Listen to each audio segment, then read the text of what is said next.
On en était à la deuxième partie, donc le bazar, deuxième thématique, ça va être l'invasion des reboots. 2015-2016, c'est l'année de la nostalgie. Parce que non, pas seulement sur le cinéma, même dans le jeu vidéo. Avec Final Fantasy VII, Shenmue 3. Nostalgie ou panne de créativité, c'est ça le problème. Moi, c'est la panne de la créativité. Il y en a Moi, je pense que c'est la panne de Parce créativité. que, je te dis, ils vont faire un remake de Point Break. Je sais pas ce que c'est.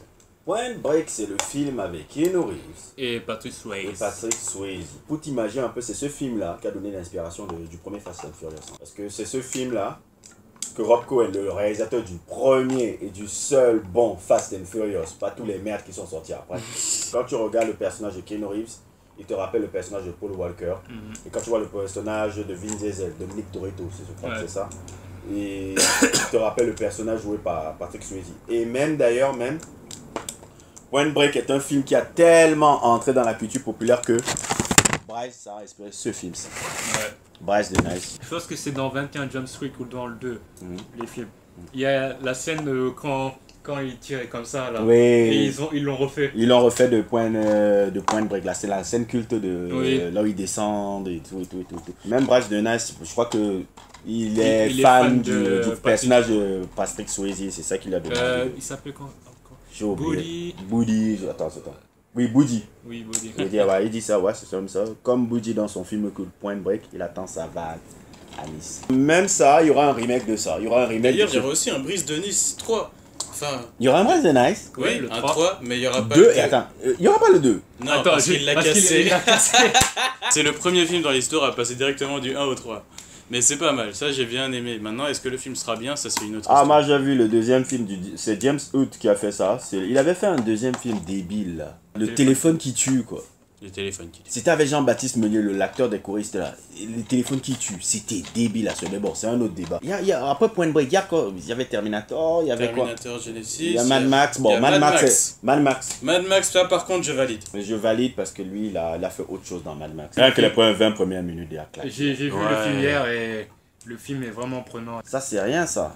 Ça, c'est Je rien. de ça par contre, c'est pas de la nostalgie, c'est plutôt remettre quelque chose au goût du jour. Même pas remettre au goût du jour, il a complètement il a- changé. Il a changé. Il a Parce que révolutionné le genre qu'il a créé. Tu prends le 1, 2, 3 et tu prends le Fury Road. Tu vois, on dit que c'est une autre personne qui a fait ça. Tu as l'impression que si tu as pas l'impression que c'est George Miller qui a fait ça. Oui, en plus, c'est fait par le même réalisateur, c'est ça qui fait le truc. Ouais. Le gars, il a pris la scène où ils entrent dans le sable là. Je me dis, mais ils ont fait combien? Je comprends pourquoi le film a pris 5 ans. On les a carrément chassés du pays parce qu'ils se détruisaient. Ah, c'était en Namibie qui tournait. À l'époque, je crois que c'est en 2009-2010. Ça devait sortir depuis 2011-2012 ce truc là. Ils l'ont chassé. Non, mais. Il a toujours eu ce genre de problème. Hein. Oui, je sais. Mais c'est ça, au moins c'est un reboot. Mais c'est même pas un reboot, c'est une suite. Mais c'est un truc qui a ça le lieu d'être parce qu'il y a une direction artistique derrière. Ah Et oui. autres, c'est la Terminator, Genesis. Je ne peux pas juger le film. Mais les 45-50 minutes que j'ai regardé, je me suis endormi. Et j'ai dit non, je peux pas.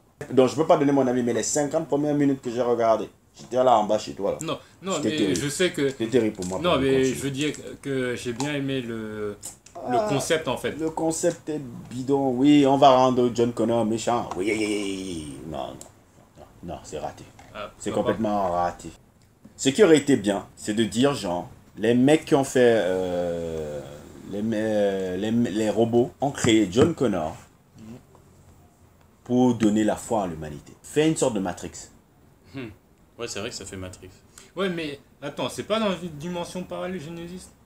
Ils te disent que, en fait, là, le futur a encore été changé. Et dans le futur qui a été changé, maintenant, John Connor est devenu méchant. Il a pactisé avec les robots, je sais pas quoi. Bah, techniquement, si le futur a été changé, c'est logique. Non, mais je dis que ça aurait été mieux, par exemple, s'ils te disent que depuis Terminator 1, Oui, là, oui. Ça serait encore beaucoup ou plus, prenant. serait prenant s'ils disaient John Connor, c'est une chimère.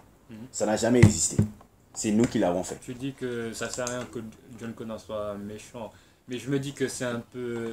Si le futur a été changé, c'est logique. C'est ça le truc avec le temps, parce que... Comment te dire? Ça va créer une distorsion Tu sais, temporelle les en fait. histoires de voyage dans le temps, par contre, c'est vraiment un gros bordel. Oui, voilà, c'est ça en fait le problème. C'est que les voyages dans le temps, c'est une des choses les plus complexes qui Moi, existent. je crois qu'ils auraient pu, comment dire, ils auraient beaucoup plus simplifié le truc en faisant ça. Parce que faire, genre, on a créé trois, il y a trois futurs qui s'entremêlent. Et tout.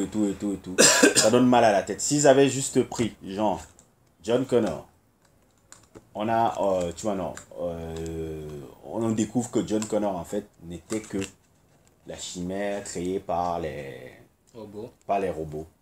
Paf, tu as quelque chose qui tient la route. Tu dis, merde. Donc, tout ce qu'on nous a fait l'espoir pendant tous les autres Terminators, là, ce n'est qu'un mensonge. Bam, tu redoubles la série. Mais le truc de John Connor qui est méchant, moi, je ne trouve pas ça pertinent comme ça. Là, ça fait manipulation. Là, ça fait truc. Ça fait genre un peu tu étais berné. Parce que là, c'est comme si ça ne suivait même pas les autres films. Je vais même te dire un truc. Entre les 50 premières minutes de Terminator que j'ai regardé là et le Terminator 4 que tout le monde crache dessus là. Le Terminator avec Christian Bale là, que tout le monde crache dessus là. Moi j'ai plus apprécié. J'ai fini le film là. D'ailleurs, je comprends pas pourquoi le 4 est insulté. Il y a les gens qui ont insulté, ils te disent oh, on voit la guerre, on voit le truc, je sais pas exactement. Il était sympa. Il était sympa, moi j'ai bien aimé. Je dis pas que c'était un chef-d'œuvre, mais il était bien. Il était plus sympa que le 3 même. Le 3 ça c'était mauvais. Terminator, faudrait que je regarde ça aussi. Non, il faut regarder le 2. Le 2. Le 1 ça va pas trop. Mais bien sûr, T-1000 avec la main parasite, bien sûr. Mais il faut regarder le 2. Le 2 il n'y a rien d'incomparable par rapport au 2. S'il y a bien un film que James Cameron a fait dans sa vie, c'est ça. Et Avatar. Avatar, c'est Pocahontas. Avatar, c'est Pocahontas. Bon, on peut voir le truc technologique, mais s'il y a bien un film que James Cameron en a fait, qui est une parfaite, que je regarde toujours sans me lasser, comme si j'étais avec les yeux d'enfant, c'est Terminator 2. Le 1 était bien, mais le 2... Et la technologie utilisée dans le 2 était déjà révolutionnaire. Le truc du morphing, là, avec du T-1000, là, que Robert Patrick jouait là, c'était déjà révolutionnaire à l'époque. Bref, donc voilà. On continue avec les reboots. Parlons plutôt d'un film que j'ai vu pour une fois. Ah, Jurassic World, vous l'avez vu, vous? Non. Moi, j'ai pas vu. Pour moi, ce que ça m'a fait penser, c'est juste Jurassic Park 1, mais c'est un reboot de Jurassic 1. Jurassic Park 1, c'est un peu la même fin aussi. C'était juste la différence. Omar Sy crève là-bas. Non, il crève pas. Mais une fois pas crève un noir. Moi aussi, je me suis dit, ah, merci. Samuel L. Jackson pour mourir pour ton là. Hein? Mais oui, justement, c'est une copie du Jurassic Park 1. La différence que Omar Sy, ça va être Samuel L. Jackson, mais le noir, il meurt pas dans le film. En plus, c'est une référence à ça, parce que dans le film, à un moment, les raptors, ils piègent Omar Sy dans une souche d'arbre. Lui-même, il sait qu'il va mourir, mais à ce moment-là, il y a le héros qui arrive, qui fait klaxon avec son truc. Et il attire les raptors vers lui plutôt que vers Omar Sy. Et Omar Sy il peut s'enfuir en courant. Mais je suis sûr qu'il voulait faire exprès de faire croire que lui il allait mourir à ce moment-là. Parce que tous les autres ils sont morts. Ils ont refait la scène des hautes herbes avec les raptors. Ils ont refait le truc de... Tu vois dans le Jurassic Park 1 où le T-Rex... Le truc de l'œil. Ils ont fait ça, le truc de l'œil aussi. Quel œil? C'est quand quand il est sur la voiture là. Et après ils regardent dans l'œil un peu les... Ils l'ont fait. Parce que là c'est le même T-Rex. Sauf que ils ont... En gros c'est pas... Pour que ce soit un film au goût du jour, c'est-à-dire un blockbuster, un T-Rex ne suffisait plus. Il est mi-raptor, mi-T-Rex. Il est mi-raptor, mi-T-Rex, mi-sèche, mi-lamproie. Oui, c'est un truc génétiquement modifié. Tu l'as trouvé comment? Au début, j'aimais bien, parce que moi, à la base, j'aime bien les films où beaucoup de gens se font tuer les uns les autres. C'est un peu trop le rêve américain, encore. Genre le mec super baraqué, là, qui arrive, qui sauve sa femme. Allez, viens! Et il sauve les enfants avec son gros shotgun. Un peu un film à la The Rock, quoi. Ouais, tu sais tout de suite qu'il va survivre à la fin. Qu'il va pas mourir, qu'il va truc. À part Omar Sy, ça j'étais surpris qu'il meurt pas. Parce que moi je me disais, Omar Sy, ça, c'est le rôle de Samuel L. Jackson, il va crever. Bah oui. Et il y a un truc que j'avais vu, un article comme ça, c'est que, je sais plus c'est dans lequel, il y avait un petit garçon, dans les anciens Jurassic Park, il y avait un petit garçon, il lançait des trucs sur les raptors en fait. Dans Jurassic Park 1, il y avait Sam Neill, il y avait la femme. C'est celui qui avait la casquette. Là, le gosse avait la casquette. Je pense. Donc c'est le personnage du gosse de la casquette que Chris Pratt joue en fait. Je pense. Normalement. Ouais. Mais c'est le réalisateur qui a dit ça ou c'est dans le film que c'est le réalisateur qui l'a dit. C'est quel réalisateur qui l'a fait?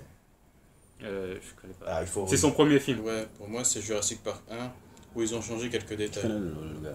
Toi tu penses que le reboot normalement là, c'est pas un reboot qui était trop mal fait ou quelque chose comme ça? Bizarrement.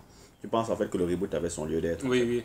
Quel encore reboot il y a eu depuis par rapport à... Quel reboot encore? Robocop. Ah oui, voilà un autre encore qui était bien. Ça par exemple, je ne sais pas pourquoi les gens insultent ça. Moi j'adore le Robocop. Le Robocop 4 de 87 de Paul Verhoeven. Paul Verhoeven pour moi c'était un réalisateur de dingue. Et je ne connais pas le nom du réalisateur qui a fait ce Robocop là, mais je sais qu'il est très fan déjà des Robocop et aussi les fans des films des années 80-90. Il a mis des acteurs époque 90. Michael Keaton, Samuel L. Jackson, d'autres mecs que je sais que c'est des mecs que je revoyais dans des films des années 80 qu'il a mis parce que lui il est fan de ces films là. Et ce Robocop là, il est très très bien. C'est un Robocop mis avec les problématiques du jour. Tu vois, dans les forums, les mecs qui disaient ah ouais, ça ressemble pas au Robocop de Paul Verhoeven, c'est de la merde, nanani, nanana. Moi je dis mais c'est n'importe quoi. Rien que le personnage joué par Michael Keaton qui est un peu une sorte de représentation un peu du capitalisme à tout bout de champ là, il est bien fait. Rien que aussi le personnage de Samuel L. Jackson, l'homme de propagande, parce que Samuel L. Jackson joue je crois, un journaliste de propagande, un peu de propagande de la société qui vend l'armure un peu de Robocop un peu, parce qu'en fait la société de Robocop par exemple, tu as perdu ton bras, ils vont te refaire ton bras. Automail. Ouais, ce sont une société d'automail, tu vois un peu. Il fait la propagande un peu de la mentalité de la mentalité un peu de cette compagnie et aussi un peu de l'Amérique en général, un peu dans le côté capitaliste. Il parle même aussi de la guerre et tout et tout. Donc c'est très très bien fait. C'est très bien truc. Gary Oldman est incroyable comme d'habitude dans le film. Ah, il est dans le film. Il est dans le film, il joue le scientifique en fait. Le scientifique qui aide Robocop en fait. On va dire que c'est lui qui remplace un peu le rôle, qui fait un peu les deux rôles. Tu vois, le rôle dans Robocop 1, c'est la femme un peu qui essaie de comprendre psychologiquement en Murphy parce que c'était son ancien coéquipier. Là, c'est Gary Oldman qui joue un peu ça. C'est Gary Oldman qui joue un peu ce rôle-là, mais il est le scientifique. C'est très très bien fait. Moi, je l'ai bien aimé, j'ai bien truc. Ça, c'est un reboot qui repose des bases, mais paradoxalement, ni le public l'a suivi, ni les critiques qui ont insulté le film. Et je crois qu'il y a une bande de vieux scrogneux qui sont toujours calés sur le Robocop de 87. Comme le cercle. Quel cercle? Le cercle, c'est au Canal+. Ah ouais, l'émission des vieux là. Pour le film, le cinéma s'est arrêté à Godard. Si c'est pas du Godard, c'est bon. Pareil dans le cinéma français. Non mais c'est le cinéma, le cercle, c'est français. C'est français. Ah. Et le cinéma s'est arrêté à Godard. Bah ouais, Godard. Tu ne fais pas les films comme Xavier Dolan, c'est pas bon. Citizen Kane. C'est ça un peu dans le reboot là, avec toute sa raison d'être. Maintenant, je ne sais pas. Quel reboot encore vous avez vu après? Mais en général, nous, on voit des avis positifs sur des reboots alors qu'on a insulté les reboots, c'est un peu bizarre, un peu. Mais je trouve qu'en général, ça perd un peu d'originalité. Ouais. Nous, ce que je demande au cinéma, c'est trouver des scénarios. Je dis aussi que c'est bien de remettre des trucs au goût du jour. Oui, mais quand il y a une vraie... Ouais, mais il y a beaucoup de reboots inutiles. Il y a beaucoup de reboots inutiles. Spider-Man, c'était pas utile. Spider-Man, c'est pas utile. Refaire encore un Batman, bon, c'est vrai que... Batman, il y en a combien maintenant? Il y a On peut faire une équipe de foot avec tous les Batman. Non, il y en a encore un Batman encore. Donc, il y a trop de reboots déjà. Du reboot, ce n'est pas bon. Moi, je pense que... C'est une perte de temps. Je pense que Hollywood perd déjà un peu de crédibilité. De crédibilité et tout, et tout, et tout. Donc, vraiment, moi, je pense qu'ils doivent trouver autre chose à faire, trouver d'autres scénarios et faire confiance surtout aux jeunes réalisateurs qui ont des nouvelles idées incroyables. Je dirais même plus scénariste. Parce que c'est vrai que le métier de scénariste est extrêmement dévalorisé, mais ça c'est un autre débat. C'est très dévalorisant. Mais ouais, regarde Will Smith qui écrit le scénario de After Earth, on dirait c'est à la portée de n'importe qui. Je ne savais même pas que c'est lui qui avait écrit ça. Il y a des films où des reboots sont... Il y a une vraie idée. Il y a une vraie idée, mais il y a d'autres où c'est complètement... Moi je sais pas ce qu'ils vont faire avec Point Break. Moi je sais pas. Je sais pas qu'est-ce qu'ils vont foutre avec Point Break. Mais attends de voir, peut-être qu'il sera beaucoup mieux que l'original. Ce sera une révolution. Oui, peut-être qu'il sera beaucoup mieux que l'original, on sait pas. Mais oui. Mais pour moi, après, parenthèse aussi, pour moi il y a déjà des reboots tous les ans avec Fast and Furious, mais bon, ça c'est un autre truc. Ça c'est autre chose. C'est des suites. Bah, pour moi c'est des reboots. Hein. C'est le même épisode que je vois tout le temps. C'est comme un épisode de série avec le même épisode. C'est n'importe quoi. Bref, voilà. On a parlé de tout et n'importe quoi. Oui, c'est le festival. Le festival. Subscribez.